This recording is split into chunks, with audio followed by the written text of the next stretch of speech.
Alhamdulillah. Alhamdulillahilladzi arsala rasulahu bil huda wa dinil haqq liyuzhirahu 'ala ad-din kulli walau karihal musyrikun. Ashhadu an la ilaha illallah wahdahu la syarika lah wa ashhadu anna sayyidana Muhammadan 'abduhu wa rasuluh. Allahumma shalli wa sallim wa barik ala sayyidina wa habibina wa syafi'ina sayyidina Muhammadin wa ala alihi wa ashabihi wa man tabi'ahum bi ihsan ila yaumiddin. Amma ba'd. Fa ya ibadallah, ittaqullaha haqqa tuqatih wa la tamutunna illa wa antum muslimun. Hadirin sidang jemaah yang dirahmati Allah Subhanahu wa taala sekalian. Seperti biasa, saya menyuruh kepada diri saya dan juga tuan-tuan sekalian, marilah kita sama-sama bertakwa kepada Allah Subhanahu wa taala dengan sebenar takwa, dengan menjunjung perintah Allah Subhanahu wa taala, melaksanakan perintah Allah Subhanahu wa taala dan meninggalkan larangannya. Mudah-mudahan dengan bekalan takwa yang kita ada, kita akan berjaya dalam kehidupan di dunia dan berjaya di kehidupan di akhirat, insyaAllah. Allah SWT berfirman dalam suratul Baqarah ayat 127 hingga 128. A'udzu billahi minasyaitonir rajim. Wa idh yarfa'u Ibrahimul qawa'ida minal baiti wa Ismail Rabbana taqabbal minna innaka antas sami'ul 'alim. Rabbana waj'alna muslimaini laka wa min dhurriyyatina ummatan muslimatan lak wa arina manasikana wa tub 'alaina innaka antat tawwabur rahim. Shadaqallahul 'azim. Maksudnya, dan ingatlah ketika Nabi Ibrahim bersama-sama dengan Nabi Ismail alaihissalam meninggikan binaan asas, meninggikan tapak Baitullah, iaitu Kaabah, sambil keduanya berdoa dengan berkata, wahai Tuhan kami, terimalah daripada kami amal kami, sesungguhnya Engkaulah yang maha mendengar lagi maha mengetahui.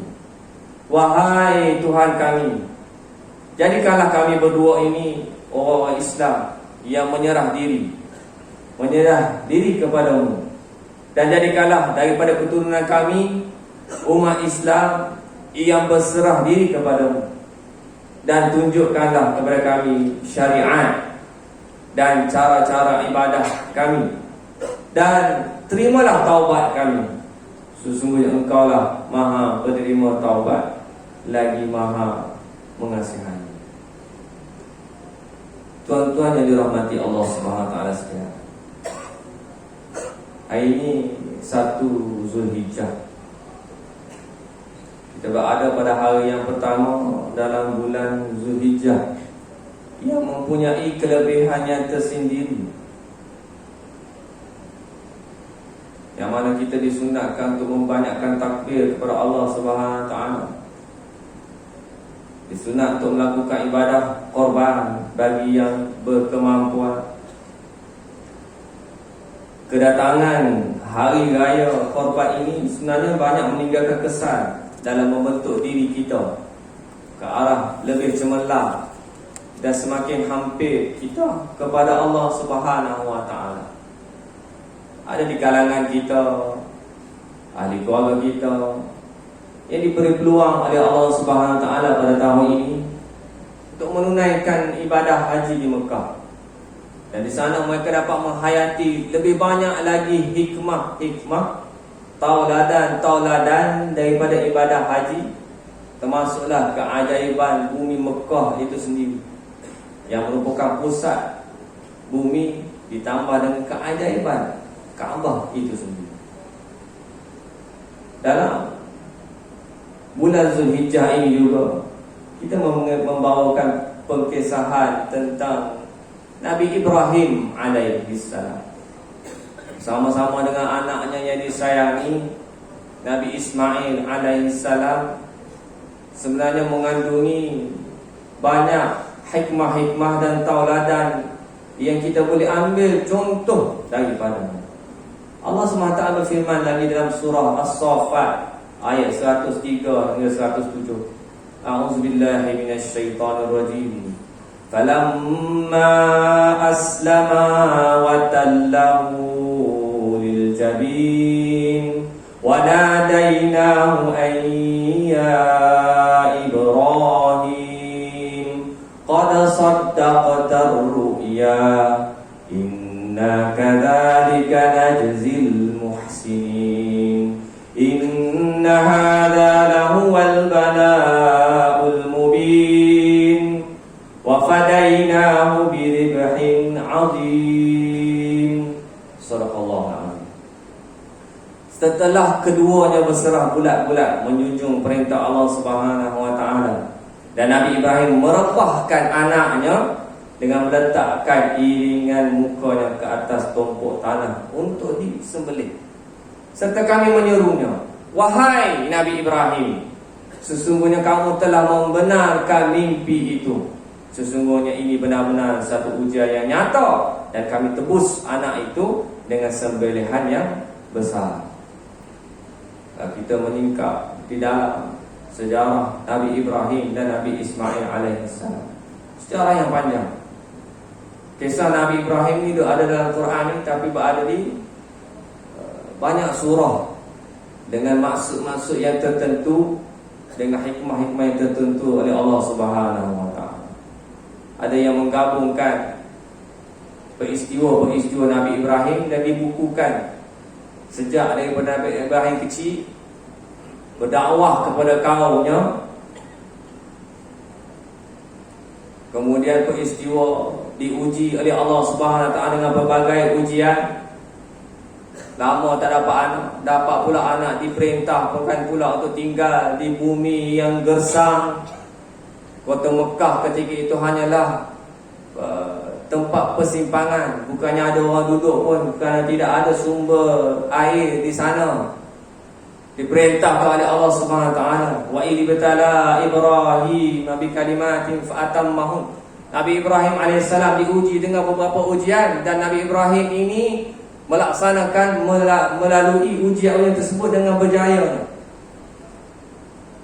Diuji dalam kisah ni, dalam ayat ni cerita tentang bagaimana Nabi Ibrahim alaihissalam telah diperintahkan oleh Allah SWT untuk menyembelih anaknya. Dah lama tinggal di padang pasir, lama tinggal. Datang-datang pula diuji oleh Allah SWT. Apabila remaja datang nak bertemu dengan anaknya yang sangat dirindui, yang ditinggalkan sekian lama, diuji oleh Allah SWT untuk menyembelih anaknya. Dan Allah SWT mengiktiraf pengorbanan Nabi Ibrahim itu, qad saddaqta ru'ya, kamu telah membenarkan mimpi kamu. Pada Nabi, mimpi adalah wahyu daripada Allah Subhanahu wa taala. Dan kita di dalam pekerjaan haji pun ramai yang berkorban.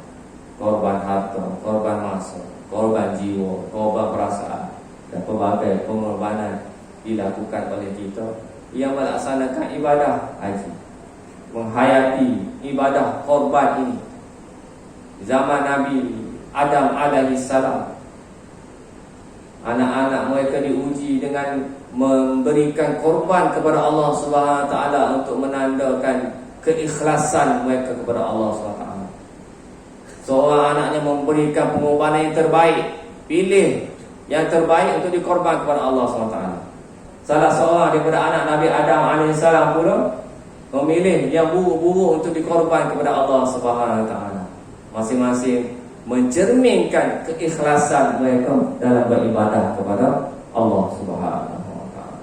Maka dalam bulan Zulhijjah ini, bulan korban ini, bulan hari raya korban ini, kita menzahirkan pengorbanan kita kepada Allah Subhanahu wa taala sebagaimana kita mengambil iktibar daripada peristiwa Nabi Ibrahim alaihi salam. Qala Rasulullah sallallahu alaihi wasallam, innallaha katabal ihsana ala kulli syai'in fa idza qataltum fa ahsinul qiblata wa idza dzabhtum fa ahsinul dzibhata wal yuhib ahadukum syafratahu wal yurih dzabihatahu. Maksudnya Rasulullah SAW bersabda, sesungguhnya Allah SWT mewajibkan berbuat ihsan di atas tiap-tiap sesuatu. Dan apabila kamu menyembelih, sembelihlah dengan cara yang paling sempurna. Tajamkan pisau kamu supaya haiwan itu cepat dan mudah mati. Ini petunjuk daripada Rasulullah SAW. Begitulah keindahan ajaran Islam. Nak sembelih pun ajak cara pakai pisau yang tajam, sembelih dengan sembelihan yang paling sempurna. Begitu indah ajaran Islam ini. Bahkan ada manusia-manusia yang dengki kepada agama Allah Subhanahu wa taala, mempermain-mainkan ibadah sembelih, ibadah korban ini. Mereka tidak tahu bahawa di sana ada kajian saintifik yang membuktikan bahawa sembelihan cara Islam ini adalah sembelihan yang terbaik dan yang terbersih, tersuci. Contohnya satu kajian yang dibuat oleh Profesor Wilhelm dari Jerman mendapati kaedah sembelihan dalam Islam adalah yang terbaik kerana haiwan tidak mengalami kesakitan sewaktu disembelih berbanding kaedah stunning yang digunakan di beberapa negara barat. Hasil pemerhatian Profesor Temple Grandin dari Universiti Negeri Colorado pula mendapati haiwan yang disembelih menggunakan pisau yang tajam dengan kaedah yang betul memberikan reaksi tenang dan berada dalam keadaan tidak sedar ketika sedang disembelih. Inilah keindahan Islam yang sentiasa menanamkan sifat ihsan termasuk ketika menyembelih binatang.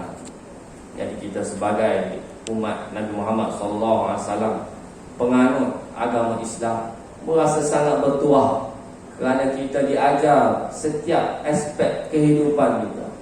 Hatta cara nak sembelih korban pun diajar oleh Islam.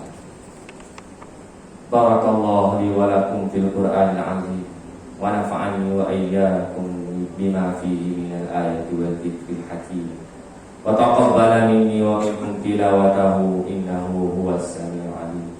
Aqulu qawli hadza wa astaghfirullahal azim li wa lakum wa lisa'iril muslimina wal muslimat wal mu'minina wal mu'minat fastaghfiruhu innahu huwal ghafurur rahim.